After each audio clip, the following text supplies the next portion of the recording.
Mari kita persiapkan hati dan pikiran kita untuk kita menerima berkat-Nya. Kita berdoa.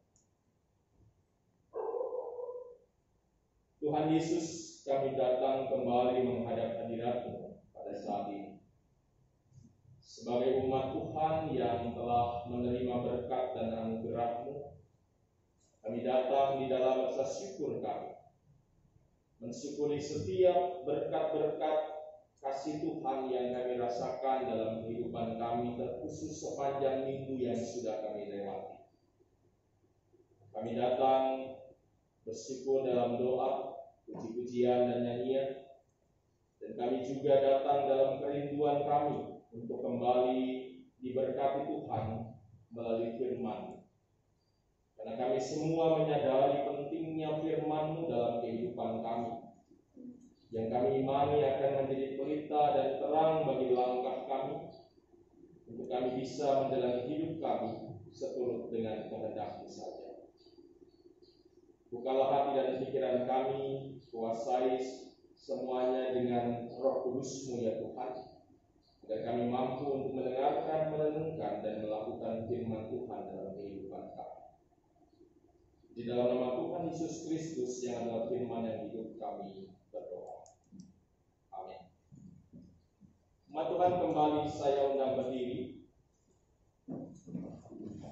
Mari kita mendengarkan firman Tuhan yang akan dibacakan dari Alkitab.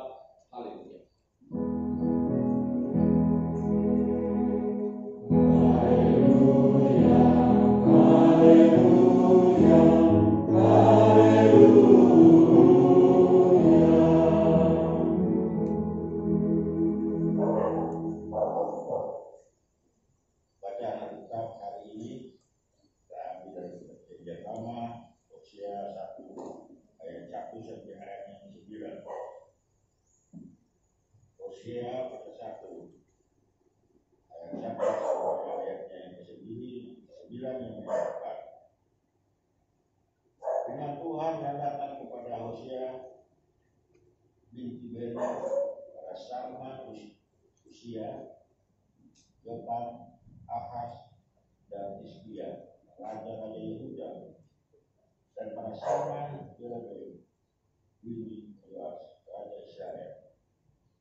Kawinilah seorang perempuan sundal dan beranakanlah anak-anak sundal, karena negeri ini bersumber hebat dengan kelakuan Tuhan.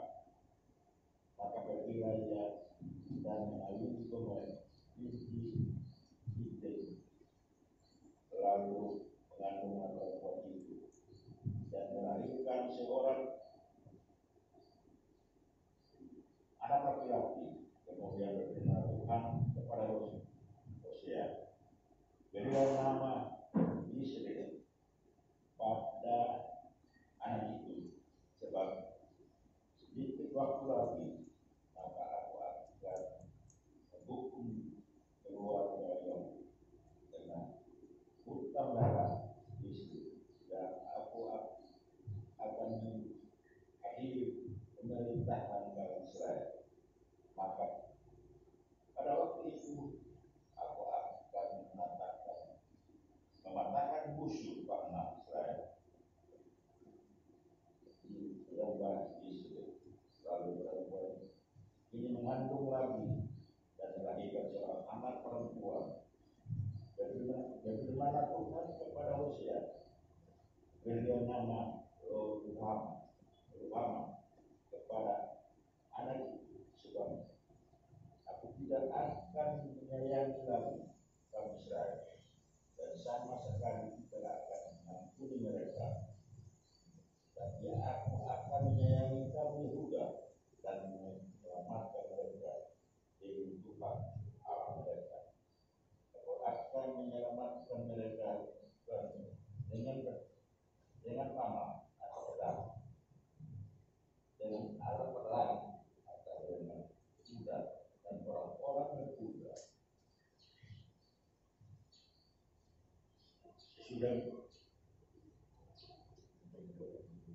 Kita menyapi Ruhama, mengandunglah perempuan itu lagi dan melahirkan seorang anak laki-laki.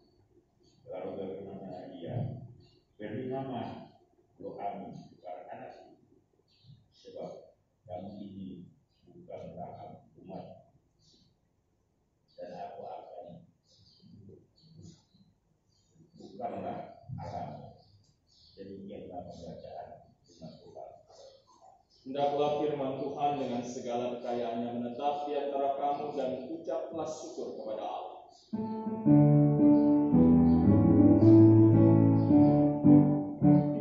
Kepadamu puji-pujian, pada syukur dan segala kemuliaan, ya Bapa, Putra, Roh Kudus, sampai kekal abadi.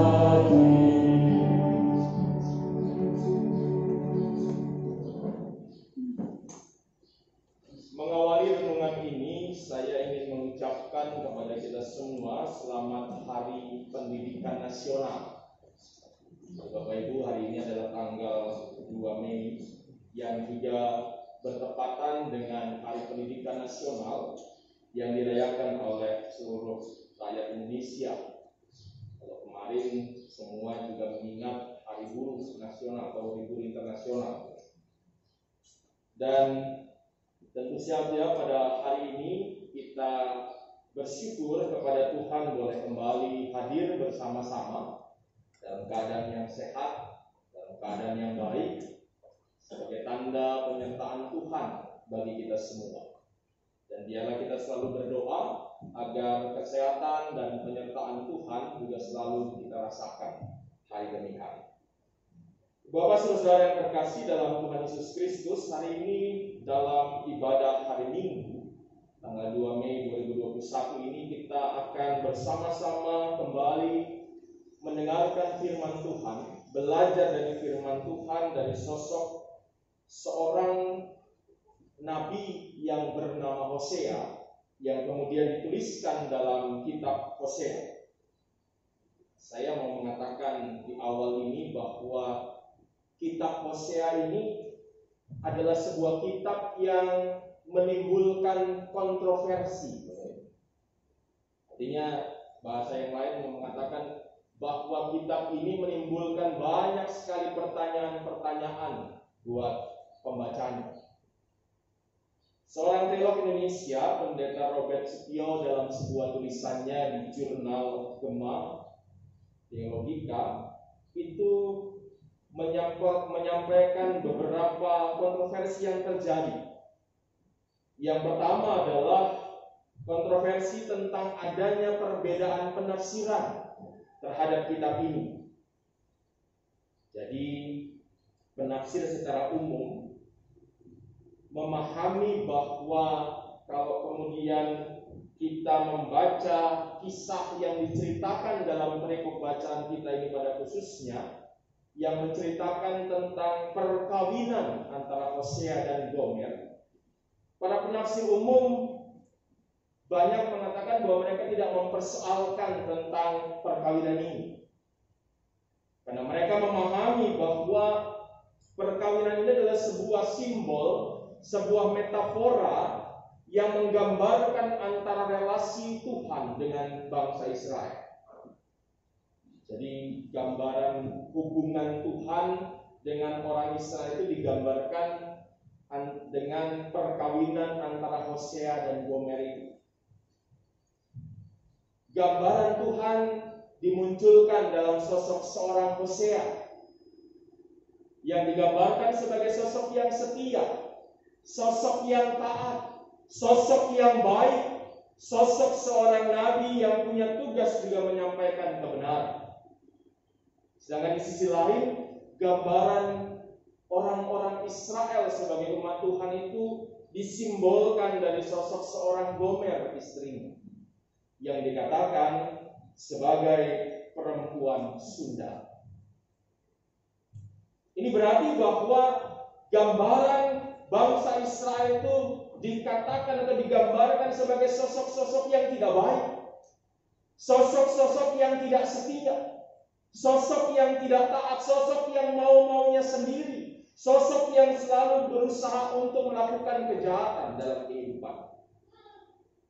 Jadi penafsir umum memahami atau juga kemudian menerima bahwa hal ini adalah sebuah hal yang biasa dan juga hal yang memang benar-benar menjadi penafsiran dari ayat-ayat yang digambarkan dalam perikop ini tentang metafora hubungan Tuhan yang baik dan benar dengan umat Israel yang tidak baik ini. Tetapi ada juga kaum-kaum penafsir yang disebut sebagai penafsir-penafsir feminis tidak begitu sepakat dengan metafora itu. Mereka tidak setuju karena merasa ada kesan bahwa ada perendahan sosok seorang perempuan dalam cerita ini. Mereka bertanya-tanya kenapa yang diperlihatkan sosok yang jahat itu lewat seorang perempuan. Kenapa kemudian sosok perempuan sepertinya menjadi sosok yang selalu disalahkan, selalu dianggap lebih rendah daripada laki-laki. Sehingga itu kemudian menimbulkan, ya pastinya ada persoalan-persoalan dalam segi penafsiran. Nah, kontroversi yang kedua yang juga dicatat adalah munculnya sebuah pertanyaan dari banyak orang yang membaca kisah ini. Pertanyaannya mungkin juga menjadi pertanyaan kita bersama yang mendengar dan juga membaca kisah ini. Kita mungkin bertanya dalam hati kita, kenapa Tuhan memerintahkan seorang nabi mengawini seorang perempuan Sunda? Dan ini sebuah perintah yang gak masuk akal menurut manusia. Menurut manusia perintah ini gak biasa begitu. Kok ada kesan sepertinya Tuhan melakukan sesuatu yang menyusahkan orang lain. Hosea seorang nabi yang punya gambaran yang benar-benar ya mungkin dalam status sosial begitu tinggi begitu ya. Karena dia dikatakan juga sebagai seorang penyambung lidah Tuhan kepada umatnya, wakil Tuhan di tengah-tengah umatnya, bahkan juga di tengah-tengah dunia. Tiba-tiba harus menerima perintah, kamu harus mengawini seorang perempuan Sunda. Perempuan yang mungkin dalam istilah biasanya kita dengar, mohon maaf, dengan istilah pelacur. Mungkin kita bertanya-tanya kenapa Tuhan melakukan itu. Mungkin saja kita berpikir kalau kita jadi Hosea, apakah kita benar-benar mau melakukan itu? Dan kalau kita bicara tentang perkawinan begitu kan, kita kan pasti akan memilih yang terbaik di antara kita. Kita nggak mungkin sembarangan memilih. Nggak mungkin kemudian orang tua mau kemudian memerintahkan anaknya dengan mengawinkannya dengan orang-orang yang tidak benar atau orang-orang yang dianggap dalam status sosialnya juga rendah.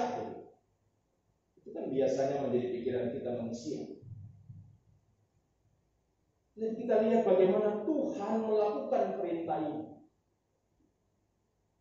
Dan sebenarnya pertanyaan-pertanyaan itu dijawab dengan maksud dan tujuan Tuhan untuk melakukan itu semua. Maksud dan tujuan Tuhan yang pertama saat Tuhan memerintahkan Hosea mengawini seorang perempuan Sunda bernama Gomer itu adalah Tuhan mau mengajar kita semua untuk juga selalu taat kepada perintah Tuhan.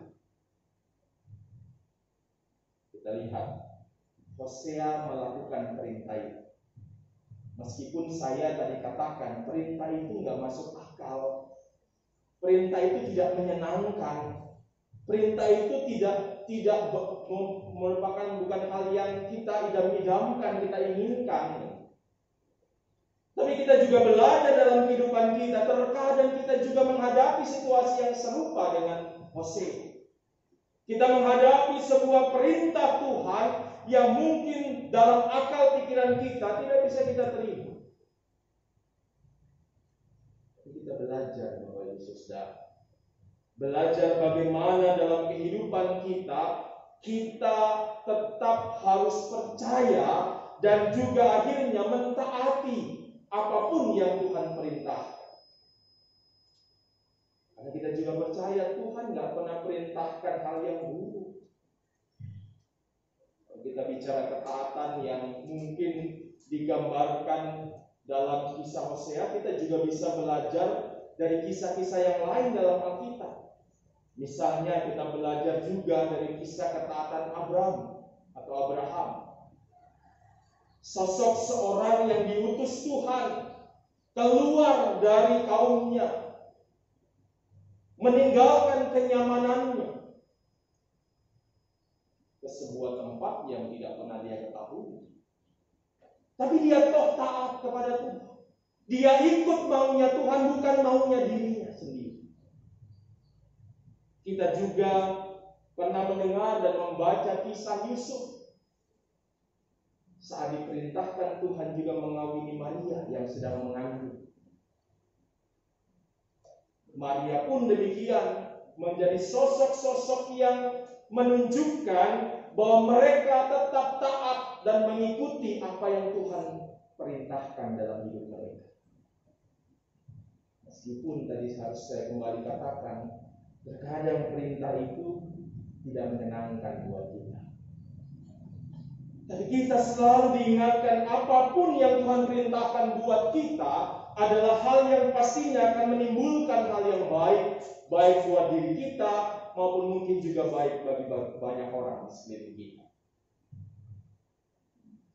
Itu jawaban yang pertama dari pertanyaan kenapa Tuhan melakukan atau memerintahkan Hosea mengawini Gomer. Jawaban yang kedua sebagai tujuan dari perintah itu adalah Tuhan mau mengajar kita juga. Melalui kisah ini Tuhan juga mau mengingatkan kepada kita bahwa Tuhan hadir di tengah-tengah dunia ini buat semua orang. Kehadiran Tuhan yang disimbolkan merangkul seorang Gomer itu lewat sosok seorang Hosea itu menjadi sebuah simbol bahwa Tuhan merangkul kita yang lemah ini. Merangkul kita yang berdosa ini. Tuhan tidak membiarkan kita terus ada dalam dosa dan kejahatan. Tapi Tuhan mau hadir di tengah-tengah kehidupan kita dan Tuhan mau merangkul kita, merengkuh kita yang hina ini. Artinya kita juga belajar dari pesan itu bahwa kita juga ada dalam situasi yang tidak menyenangkan hari-hari belakangan ini, paling tidak setahun ini. Pandemi ini juga membuat kita hidup dalam situasi yang tidak menyenangkan dan penuh dengan penderitaan. Tapi kita percaya sebagaimana firman Tuhan yang disampaikan ini, Tuhan ada dan Tuhan selalu hadir buat kita. Tuhan gak pernah meninggalkan kita. Tuhan juga gak milih-milih untuk hadir kepada siapa. Tuhan hadir bagi semua orang. Tuhan hadir bagi seluruh dunia. Artinya Tuhan mengasihi kita semua. Tuhan tidak akan pernah membiarkan kita ada dalam kondisi dan situasi yang tidak menyenangkan terus-menerus. Nah, kalau kita ada dalam pemahaman ini, kalau kita ada dalam sebuah pemahaman bahwa Tuhan mengasihi kita, mengasihi saya dan Bapak Ibu Saudara semuanya, maka kita juga akan melihat bahwa kerja Tuhan, karya Tuhan itu adalah karya yang punya tujuan kasih kepada Tuhan, kepada kita semua. Termasuk di dalamnya saat Tuhan menyatakan dirinya dalam kisah ini sebagai sosok-sosok yang memang sudah merasa lelah kepada orang Israel. Tuhan ini bisa marah. Tuhan tidak juga terus-menerus menyenangkan kita. Gambaran dalam diri anak-anak Hosea dan Gomer itu menggambarkan bagaimana sikap Tuhan terhadap orang Israel yang terus-menerus berbuat dosa ini, yang terus-menerus berbuat kejahatan ini. Kita lihat anak yang pertama itu diberi nama Yisrael. Di ayat keempat dikatakan, Yisrael ini melambangkan penghukuman bagi Israel. Kita lihat dalam ayat 4 dikatakan, berilah nama Yisrael kepada anak itu, sebab sedikit waktu lagi maka aku akan menghukum keluarga Yehu karena hutang darah Yisrael, dan aku akan mengakhiri pemerintahan kaum Israel. Artinya gambaran bahwa Tuhan menyatakan hukumannya kepada orang Israel dinyatakan lewat diri Israel. Yang kedua diberi nama Lo-Ruhamah. Di ayat ke-6 dikatakan, berilah nama Lo-Ruhamah kepada anak itu, sebab aku tidak akan menyayangi lagi kaum Israel dan sama sekali tidak akan mengampuni mereka. Bayangkan ya, ini kalimat yang luar biasa menakutkan. Bayangkan kalau itu terjadi dalam diri kita. Bayangkan kalau Tuhan mengatakan kepada kita, aku nggak akan menyayangi kamu lagi, aku nggak akan mengampuni kesalahanmu lagi. Bagaimana kalau itu terjadi dalam diri kita? Saya akan merasa sangat sedih, merasa terpukul, dan juga akhirnya membuat saya juga harus kemudian berbalik kepada Tuhan. Saya akan datang memohon kepada Tuhan. Bayangkan bagaimana perkataan Tuhan kepada orang Israel disimbolkan di anak yang kedua, Lo-Ruhamah. Dan anak yang ketiga diberi nama Lo-Ami di ayat yang ke-9. Sebab kamu ini bukanlah umatku dan aku ini bukanlah Allah. Tuhan tidak mengakui lagi Israel sebagai umatnya. Tuhan tidak lagi mengakui Israel sebagai anak-anak. Gambaran ketiga anak ini menggambarkan sikap Tuhan yang sudah merasa lelah, sudah merasa bahwa orang Israel ini sudah benar-benar tidak bisa lagi diampuni, sudah susah berubah. Karena memang kita kemarin juga belajar bahwa yang namanya dosa dan kejahatan itu susah sekali akan diubah. Bayangkan kalau kemudian itu benar-benar terjadi dalam kehidupan kita, apa yang akan terjadi? Jadi kalau kemudian kita mendengarkan pesan ini, kita harus melihatnya dari apa yang tadi saya katakan sebelumnya, melihat ini dari sebuah sudut pandang bahwa inilah juga menjadi cara Tuhan mengasihi manusia. Cara Tuhan mengasihi manusia bukan hanya menyenangkan manusia, menyenangkan umat, tapi cara Tuhan mengasihi manusia juga adalah dengan mengingatkan mereka, bahkan bisa menghukum mereka karena dosa-dosa dan kejahatan yang mereka lakukan. Jadi artinya, kalau hari-hari dalam kehidupan kita mungkin kita mengalami kesusahan, kita mengalami penderitaan, bisa jadi semua dipakai Tuhan untuk menyadarkan kita akan dosa-dosa dan kesalahan yang kita buat. Jadi mari bersama-sama kita tetap melihatnya sebagai sebuah cara Tuhan menyatakan kasih-Nya kepada kita semua. Sebagai cara Tuhan juga untuk mengajak kita kembali kepada Tuhan. Mengajak kita berbalik kepada Tuhan. Mengajak kita untuk kembali datang lagi kepada Tuhan dengan kesetiaan. Dan juga mengajak kita kembali untuk selalu hidup benar seturut dengan kehendak Tuhan. Bapak Ibu Saudara yang dikasihi Tuhan Yesus Kristus, lewat pesan ini kita belajar bersama-sama. Tuhan tidak pernah menginginkan umat-Nya ada dalam kesusahan.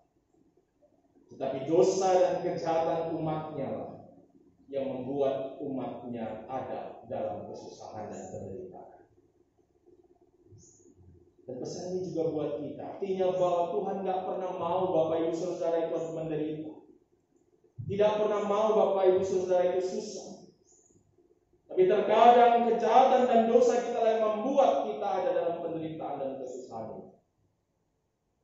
Oleh karena itu, mari bersama-sama kita belajar dari firman Tuhan ini untuk terus mau datang kepada Tuhan, untuk terus hidup benar di hadapan Tuhan, untuk terus menyadari bahwa Tuhan begitu mengasihi kita.